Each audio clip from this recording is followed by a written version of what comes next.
Hi! Welcome to the Insta Gamers Network. This episode, it being so close to Halloween, we're going to be talking about our favorite horror games. So stay tuned, you'll see everybody talking about what games they think are the best horror-themed games. And I'll see you at the end of the episode.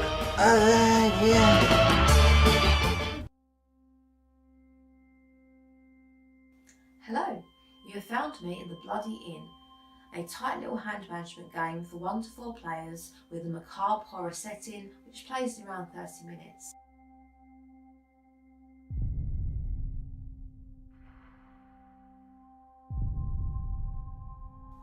When guests come to stay at this ramshackle, creepy hotel, they are preyed upon by the proprietors and their accomplices. They will either be killed or used to bury bodies by building themselves as annexes. You have 2 precious actions on your turn. You can use these to bribe a guest, to hire an accomplice, to use the value of these cards to kill or bury a body. When annexes are built, they have special abilities, some of which give you a monetary gain, others mean that you pay less to have certain actions, which means you can really maximise what you do on your turns.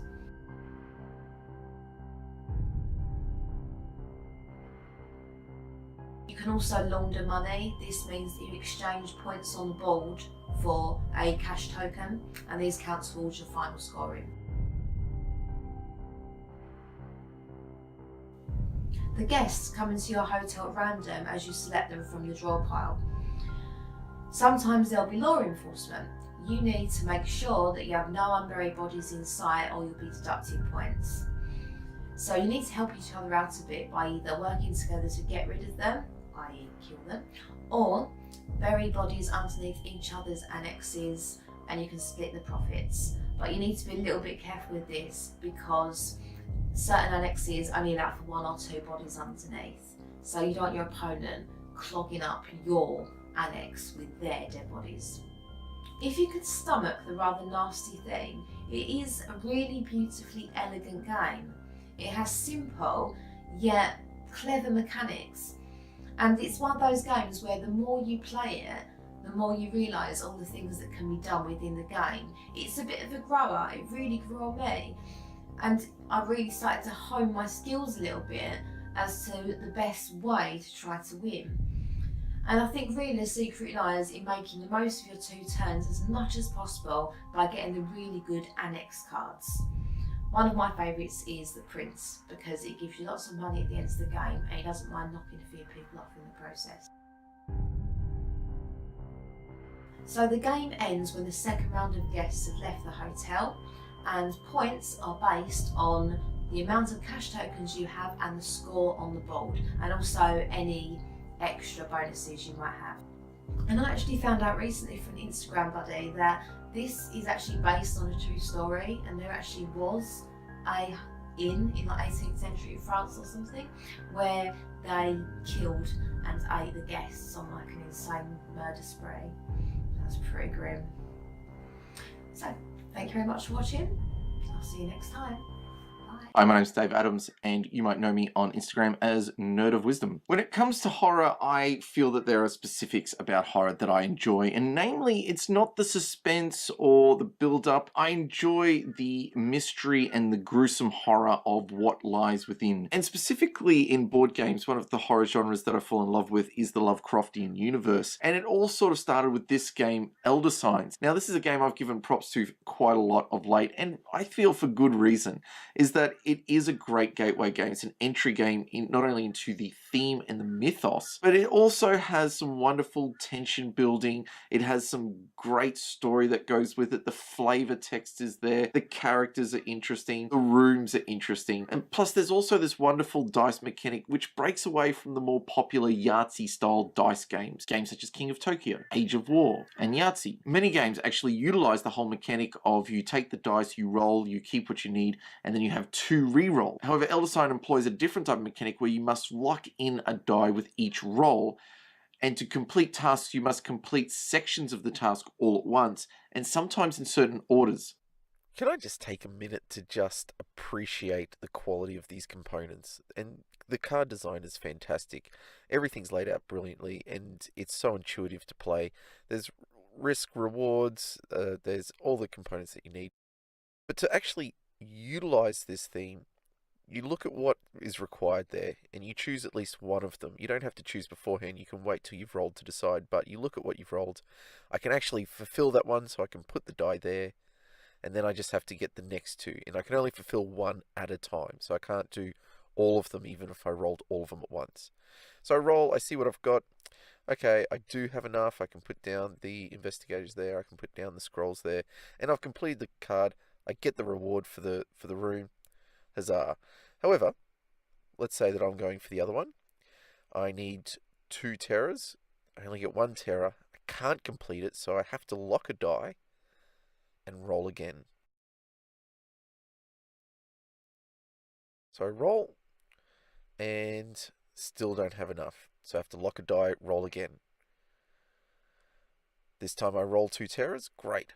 I lock them in. However, now I need to get 2 skulls on this roll, or otherwise, no, failed the room. I guess I like the mechanic partly because it's a little bit different to a lot of the games I've played, but also because it builds tension differently and interacts a little bit differently. I can keep rolling, I don't have to stop after 2 re-rolls. However, the expectation to actually complete the task is harder. I can't just use all the dice. If I don't get the dice I need, they get locked and discarded, and my dice pool shrinks with every roll. So sometimes for me there's this build up of expectation where I'm just going down, I've just got to get this one specific symbol, and I roll and I don't get it, so I lose a die, and I roll and I don't get it, so I lose a die, and it builds up to this tense moment of I'm down to the last 1, 2 dice. What's going to happen? And sometimes those moments have been absolutely crushing, and sometimes those moments have just been the most amazing high five moments in games that I've played. So it's a wonderful mechanic which I really enjoy. It's got that cultish edge, and it's got this whole elder god thing going on, which I just love and really seem to sink into that theme so well. Fantasy Flight have done a wonderful job with this game. The components are great. It's a game I thoroughly enjoy playing. I just love the feel of those dice and rolling them each and every time. A lot of fun to be had. Thanks for watching. I'll see you next time. What do you get when you cross dark horror theme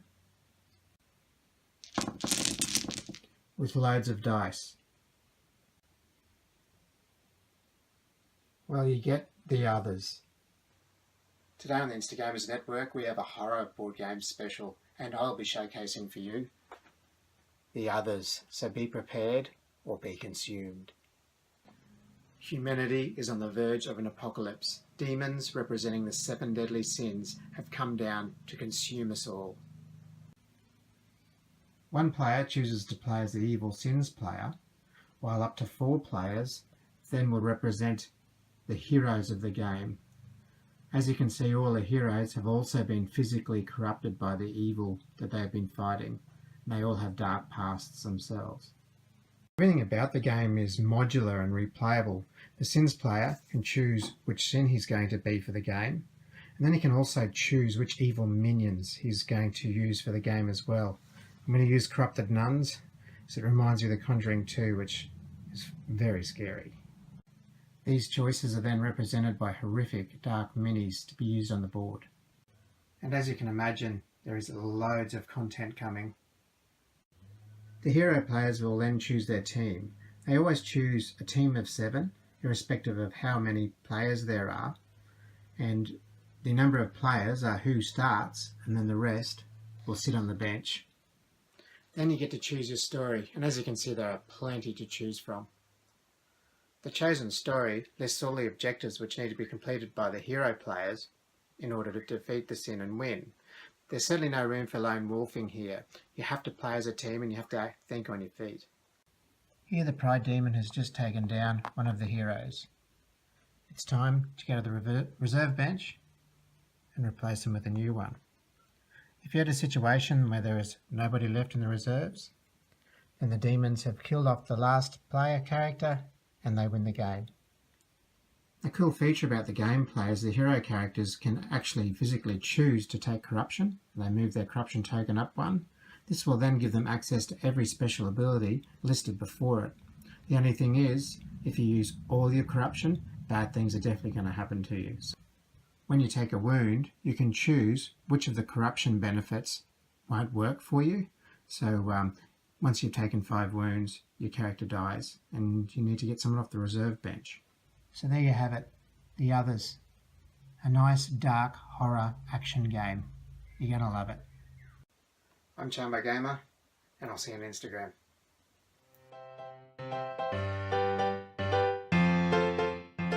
Hello everyone, my name's Annette, and you might know me on social media as nettersplays. And today I'm going to talk to you about one of the scariest games out there, and that is Dead of Winter.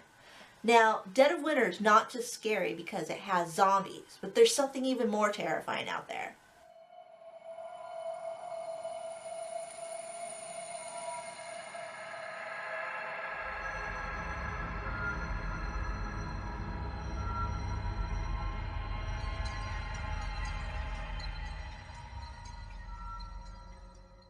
The crossroad cards, the exposure die, and all these secrets makes the game scary. Let me show you how. So here is the whole setup of Dead of Winter. Of course, there's going to be plenty of zombies that you're going to try to avoid throughout the whole game, along with the special characters that you're going to have, along with plenty of secrets. These secrets can be either good, where you're trying to just live and survive by completing these different objectives, or they can be bad, where you have a certain betrayer in the group and you can't trust this person because they're trying to make you lose because they might be trigger happy. So the coolest part about these different secrets is that everyone has these secret agendas. They could be good or they can be bad, but no one can really trust one another. So whenever one of your characters leaves the colony in search of different items, they always have to roll this die. Now this die sometimes has no outcomes. They might get bit, they might get wounded, or even frostbite. You never know until you roll the die. Sometimes within the game, there's certain triggers which will activate these special crossroad cards. The crossroad cards will either offer the group to either give a thumbs up or a thumbs down, along with an individual player picking option 1 or 2. Not only are they set in the theme of the game, but also you're going to find out if players are people you can trust or if they're betrayers. So like I said, Dead of Winter is not just a game about zombies. It's also a game about secrets. Everyone has a hidden agenda, whether they're betrayers or not. And then these crossroad cards set the theme of the game. Along with you rolling these dice every time you explore or try to get something for the group, you don't know if you're going to come back alive or not. So if you're trying to find a game where you can play it for Halloween or any other terrifying type of theme night, you should try Dead of Winter.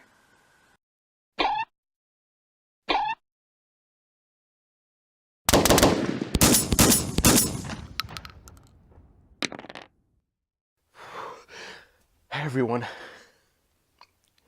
Today we're supposed to talk about horror games. I love horror games, but I can't be loud. I love horror games, I love a lot of them, so I couldn't specifically pick one. Oh my god. Did you hear that? Oh my god. I can't be loud, I'm sorry. I love horror games and I can't specifically pick one, so I'm going to talk to you about a few briefly here, okay guys?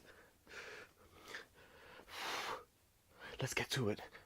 So here we have Z-Man's The Walking Dead board game, and the artwork is great, but let's face it, this game sucks. I'd rather play this simple roll and move and kill zombies game called Zombies. Or if I want to feel like if I have to avoid zombies in a fast-paced scenario, I'd do some Zombie 15. In Ferox, you're trying to avoid being eaten by a bunch of cannibal tribes. In Pandemic, Reign of Cthulhu, you have to avoid being killed by the Elder Gods and prevent Cthulhu from coming out cooperatively. Bring Out Your Dead is tongue-in-cheek, but it has a dark theme. It's pretty much a worker placement game, or to be more precise, a coffin placement game. Run, Fight or Die is a Yahtzee style dice chucker, and it's a tower defense kind of game. Waves of zombies are coming. You have to roll dice. You gotta kill them. Betrayal at House on the Hill. Although I'm not the biggest fan of this game, it is unique. You enter a haunted house. Things happen. One person becomes some sort of maniac or something, and everyone else has to defeat that person. And here's my favorite horror theme game, Last Night on Earth, the zombie game. There are other zombie games out there like Dead of Winter. Did you hear that? Oh my god. There's Last Night on Earth, the zombie game.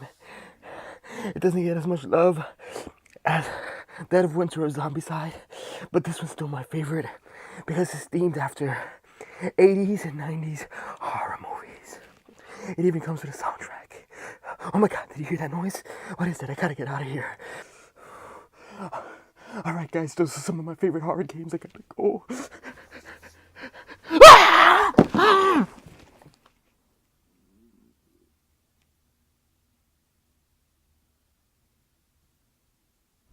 Alright, thanks for joining us.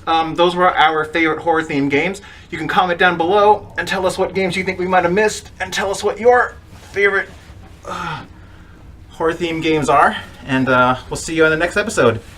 Happy Halloween!